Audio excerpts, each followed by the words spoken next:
아시는 분은 아시고 모르시는 분은 모르실까봐 우리 뒤에 앉아있는 예린이 아까 우리 김명선 성도님도 기도 중에 말씀 주셨는데요, 기도해 주셨는데요, 아시는 바와 같이 축계염 병에 걸렸는데 우리 1년 넘게 같이 생산을 왔다 갔다 하는 그런 병 중에 있었지만 부모님이 일단은 열심히 병원에 왔다 갔다 하면서 먼 거리였거든요. 그래서 치료하고 또 우리 성도님들 같이 기도하고 그런 가운데 한 1년여의 시간 동안에 하나님이 우리의 기도를 들으시고 완치를 시켜주셨어요. 네, 그래서 너무 감사하고 또 작년 요맘때 준비하려고 했었던 그 세례, 유아 세례를 이제 올해 확실히 드리기로 같이 약속을 해서 오늘 이렇게 자리에 함께 했습니다. 오래간만에 예배당에서 애기 소리가 들리니 반갑기도 하고 귀엽기도 하고 그렇습니다. 오늘 말씀을 보게 되면 말씀 그날에 이렇게 되어 있죠. 그날에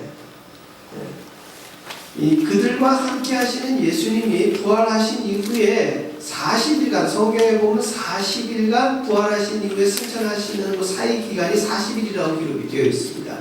40일 동안 뭘 하셨는지 그 날짜별로 시간대별로 정확하게 알 수는 없지만 우리가 복음서와 사도행전에 기록되어져 있는 내용들을 살펴보건대 우리가 아는 12제자 외에도 주님께서 말씀을 전하셨을 때 만났던 사람들이 많아요. 그래서 그 사람들을 만나면서 지속적으로 당신이 부활하신 것과 향후 이 제자들이 어떻게 살아가야 할 것에 대해서 예수님이 가르침을 주시고 있는 모습을 우리는 성경을 통해서 발견할 수 있습니다. 특별히 지난 수요일 날 우리가 평강이 있을지어다라는 제목으로 모여있는 그 제자들이 두려움에 떨고 있었던 걸 보게 됩니다. 마찬가지로 오늘 이 엠마오라고 하는 마을로 가고 있는 두 사람의 제자가 있어요. 한 사람의 이름은 글로바라고 성경에 등장하고 있는데 다른 한 사람의 이름은 나타나 있지가 않아요. 그런데 이 두 사람이 길을 걸어가면서 누구에 관한 얘기를 하느냐? 예수님에 관한 얘기를 하는 거예요. 그런데 그때 예수님이 슬며시 같이 동행을 하시는 거예요. 어떤 분은 그래요. 우리 예수님이 참 유머러스 하시다고 부활하셨는데 자기 안 하시고 직접 제자들에게 나타나셔가지고 전혀 당신이 내색을 하지 않으시고 이야기를 같이 하시다가 나중에 가서 이야기를 자기의 모습을 이렇게 드러내는 모습을 나타낸다고 하는데 오늘 이 글로바와 또 다른 제자에게 역시도 그런 모습을 발견하게 되죠. 그러니까 사실상 오늘 본문은 13절부터 나타나는 본문이 35절 이후에도 이어지고 있는데요. 여러분의 성경책 13절에 보게 되면 이런 말씀을 하죠. 그날에 그들 중 둘이 예루살렘에서 25里되는 엠마오라는 마을로 가면서 이 모든 된 일을 서로 이야기하더라. 그들이 서로 이야기하며 문의할 때에 예수께서 가까이 이르러 그들과 동행하시나 그들의 눈이 가리어져서 그인 줄 알아보지 못하거늘. 성경은 이렇게 기록하고 있어요. 그럼 제가 여러분들에게 한번 여쭤보죠. 왜 성경은 눈이 가리워졌다는 표현을 썼을까요? 그들이 눈이 뻔히 이렇게 뜨고서 서로 얼굴을 보면서 얘기를 했었을 터인데 눈이 가리워졌다는 표현을 썼어요. 그 이야기는 눈이 있어도 정확하게 보지를 못하고 있다는 얘기예요. 그거는 이런 거 다 비슷합니다. 우리의 사람의 눈이라는 것은 항상 관심 있는 쪽의 것만 보게 되어 있어요. 그걸 심리학적으로 착시 현상이다 이렇게 얘기할 수도 있어요. 부부들이나 연애할 때는 우리 한국말로 뭐가 끼었다 그랬는데 콩깍지가 씌어가지고 곰보도 보조개로 보이고 다 이뻐 보인다고 이야기를 하잖아요.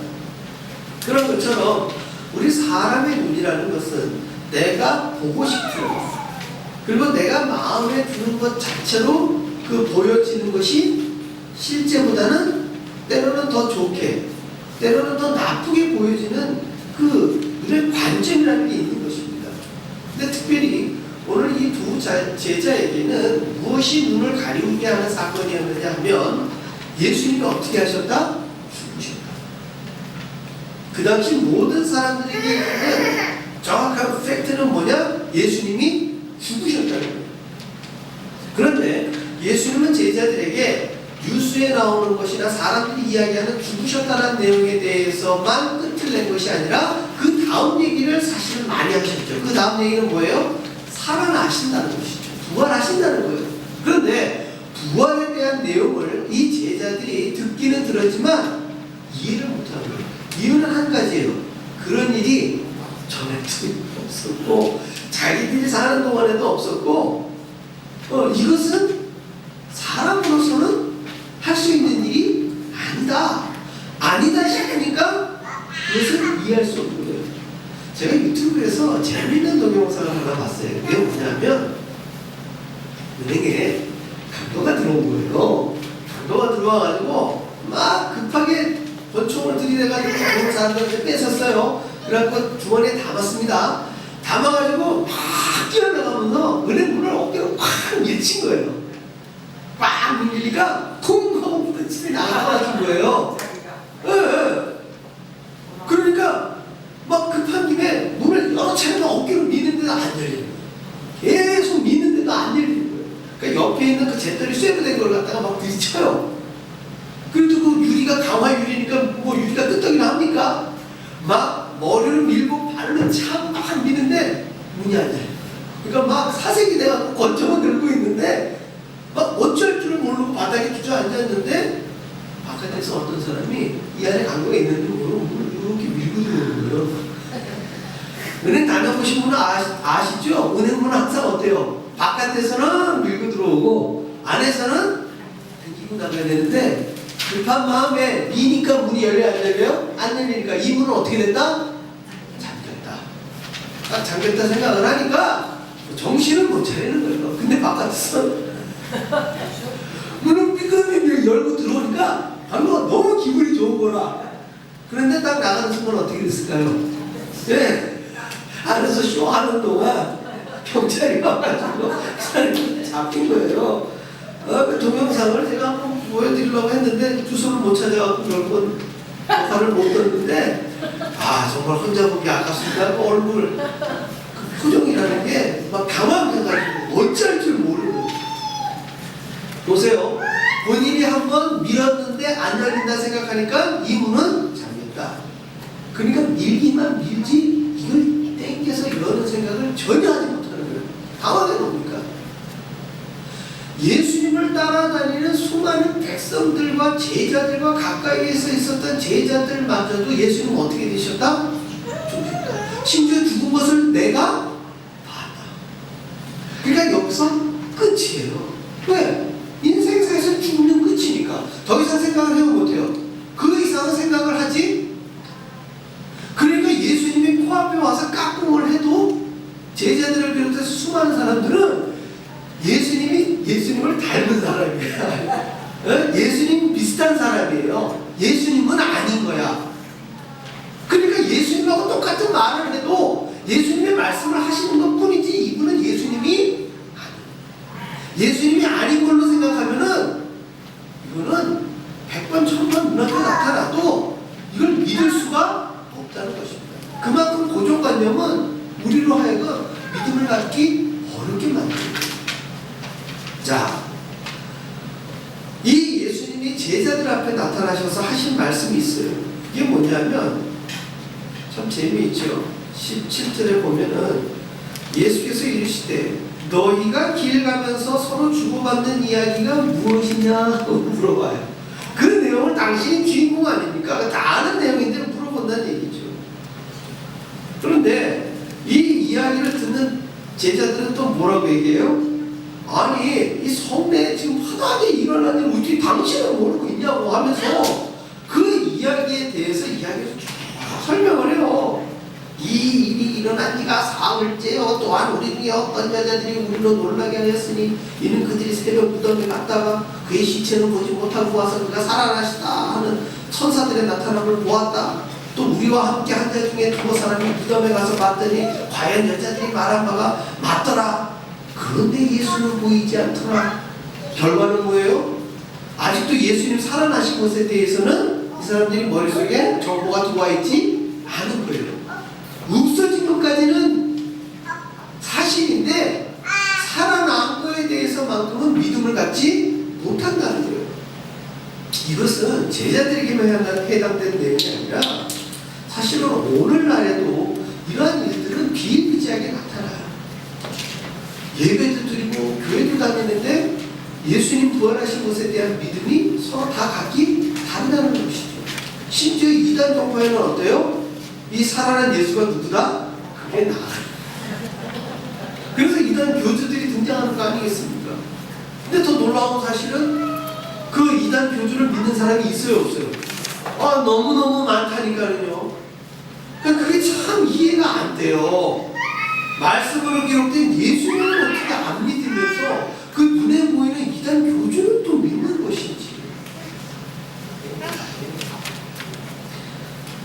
우리는 예수님이 그들과 동행하시면서 어떻게 이야기했는지를 성경을 참고하여 보면 이렇게 이야기합니다. 미련하고 선지자들이 말한 모든 것을 마음에 더디 믿는 자들이요, 이렇게 이야기합니다. 예수님은 그 얘기를 다 들으면서 궁극적으로 표현한 게 뭐예요? 미련하다는 거예요. 왜 그렇게 많이 가르쳐 줬는데도 불구하고 너의 생각에, 너의 인간의 고정관념에 사로잡혀 있느냐, 내가 실물로 지금 너희한테 보여주고 있는 게 아니냐, 그러면서 이야기하죠. 미련하고 선지자들이 말한 모든 것을 마음에 더디 믿는 자들이요, 그리스도가 이런 고난을 받고 자기의 영광에 들어가야 할 것이 아니냐 하시고, 이에 모세와 모든 선지자의 글로 시작하여 모든 성경에 쓴 바 자기에 관한 것을 자세히 설명하십니다. 이 사람들이 듣다가 보니까는요, 설마 혹시 진짜 하면서 그들의 마음이 점점 예수님 부활하신 것에 대하여 조금씩 마음이 옮겨지는 거예요. 희망을 발견하게 된다는 것이죠. 야, 이거 정말 일어나는 일인가 봐. 이게 그냥 단순한 전설이 아닌가 봐. 예수님이 메시아가 부활하시는 게 맞나 봐. 조금만 더 들어보자. 그래서 예수님을 날이 저물었더니요, 예수님이 당신 갈 길을 가지 못하게 붙들고 우리와 하루만 같이 자자고, 조금만 더 이야기를 해주시자고. 그리고 그들이 같이 어느 집에 가서 하룻밤을 머뭅니다. 근데 사실 예수님이 갈 길이 멋인데, 만날 사람도 많은데 두 사람하고만 이야기를 밤새 할 수는 없잖아요. 그러니까 이렇게 이야기를 합니다. 풀어 설명하시다가 제자들에게 마지막으로 했던 것처럼 식사하실 때에 떡을 떼어서 축사하시고 그들에게 주었더니만 그들의 눈이 밝아져서 예수님인 줄 알게 되었다는 거예요. 할렐루야. 근데 더 재미있는 사실, 눈이 밝아져 예수님인 줄 딱 알아보니까 예수님은 어떻게 되셨어요? 사라지셨다고. 알아보니까 사라졌어요. 참 아이러니가 아니겠습니까? 우리가 창세기를 보게 되어지면 선악을 알게 하는 나무의 실과를 따먹은 아담과 하와가 눈이 밝아져가지고 어떻게 됐어요? 자신들의 부끄러움을 보게 되었고 나무숲으로 가게 되었어요. 그런데 사단은 이렇게 얘기했죠. 너희의 눈이 밝아져 누구와 같이 된다? 하나님같이 될 것이다 라고 유혹을 했단 말이에요. 그러나 정작 그 말이 맞았어요? 틀렸죠. 죄가 들어옴으로 말미암아 자기의 부끄러움과 자기의 악을 발견하고 그것을 가리기에 급급한 인간들이 되었어요. 그래서 하나님도 알아보지 못하고 예수님도 알아보지 못했던 것이죠. 그러나 오늘 성경은 보니 제자들에게 떡을 떼어서 가르침의 마지막으로 그들에게 주었을 때, 그들의 눈이 밝아졌을 때 누구를 알아봐요? 예수님을 알아보십니다. 그리고 난 다음에 예수님이 보이지 아니했어요. 왜 그랬을까요? 왜 예수님 또 보이지 않았을까요? 이제는 더 볼 필요가 없다는 얘기예요. 왜? 부활하신 것이 뭐니까? 사실입니다. 부활하신 사실을 믿는 그것 하나만으로 모든 것은 끝인 거예요. 이제는 그들에게 있어서는 무엇만 남는 거예요? 그것을 전할 내용만 남는다는 것입니다. 그래서 오늘 성경에 이렇게 기록이 되어져 있죠. 32절에 그들이 서로 말하되 길에서 우리에게 말씀하시고 우리에게 성경을 풀어주실 때에 우리 속에서 마음이 뜨겁지 아니하더라. 곧 그때로 일어나 예루살렘에 돌아가 보니 열한 제자 및 그들과 함께한 자들이 모여있어 말하기를 주께서 과연 살아나시고 시몬에게 보이셨다 하는지라 두 사람도 길에서 된 일과 예수께서 떡을 떼심으로 자기들에게 알려지신 것을 뭐하더라? 말하더라. 실질적으로는 말하는 것이지만 이것이 서로들의 증거를 뭐하는 거예요? 지금 증인들의 말을 합치니 한두 사람의 이야기가 아니에요. 두세 사람의 증인만으로도 유대의 율법에서는 사람을 돌로 쳐서 죽일 수 있어요. 스데반 같은 경우는 거짓 증인 두세 사람 때문에 결국 돌에 맞아서 수명한 것 아닙니까? 그러나 오늘 이 성경은 부활하신 예수님에 대해서 두세 사람 이상의 수많은 사람들이 예수님의 살아나심을 뭐하고 있어요? 증거하고 있다는 것이죠. 결국 예수님이 하시고자 하신 내용의 결론은 그것이었습니다. 부활하신 예수님이 제자들에게 나타나심으로 말미암아 살아나신 것을 증거하고 그들이 전할 바는 무엇이냐? 모세의 글과 즉 토라, 율법과 그들이 알고 있는 선지자들의 글과 그리고 예수님이 전하신 말씀 이것들을 뭐하라? 사람들에게 전파하는 것입니다. 우리는 이제 여러분의 손에 쥐어진 말씀을 통해서 성령 하나님의 조명하심에 따라 말씀을 읽고 깨닫는 지혜가 있어야 합니다. 제자들이 마음이 뜨거워졌다고 이야기할 때 무슨 뜨거운 물건을 만졌거나 부활하신 예수님이 무슨 뜨거우셨거나 이런 물리적인 뜨거움이 아니지 않습니까? 그럼 어떤 뜨거움입니까? 이 가슴 속에서부터 심령 중심에서부터 올라오는 패션, 열정이라는 것이죠. 그리스도의 복음을 증거하고 하나님의 말씀이 살아있음을 증거할 그 원동력이 어디서부터 나오는 거예요? 그 마음 중심에서부터 올라온다는 것이죠. 성경은 이것을 뜨겁지 아니하더냐라고 표현하고 있습니다. 보세요. 우리는 뜨거운 신앙을 좋아합니다. 그런데 그 뜨거운 신앙이 머리가 뜨거우면 안 돼요. 가슴이 뜨겁고 머리는 차가워야 돼요. 결국 이 가슴이 뜨겁고 머리가 차가운 신앙은 예수님께서 선지자들의 글과 말씀을 어떻게 해줄 때 풀어서 설명해 주실 때 그들의 마음이 뜨거워졌던 것을 성경은 기록하고 있습니다. 바라보기는 이 땅을 살아가실 때에 우리가 기도하고 또 찬송 부르고 이건 중요합니다. 우리가 워밍업을 이 교회 내에서 그렇게 뜨겁게 갖는 건 중요합니다. 그러나 그것만으로 만족하는 것이 아니라 우리는 한 발 더 나아가 이 교회 문턱의 바깥으로 나아가 우리 부활하신 예수 그리스도의 살아계심과 모세의 글과 선지자들의 글을 우리가 가슴에 담아서 우리 입술을 통해 뭐 해야 돼요? 증거하는 그 일이 우리 가운데 남아있는 것입니다. 그것은 예수님의 마지막 제자들에게만 해당된 말씀이 아니라 오늘 이 말씀을 읽는 저와 여러분에게도 동일하게 해주시는 하나님의 명령인 것입니다.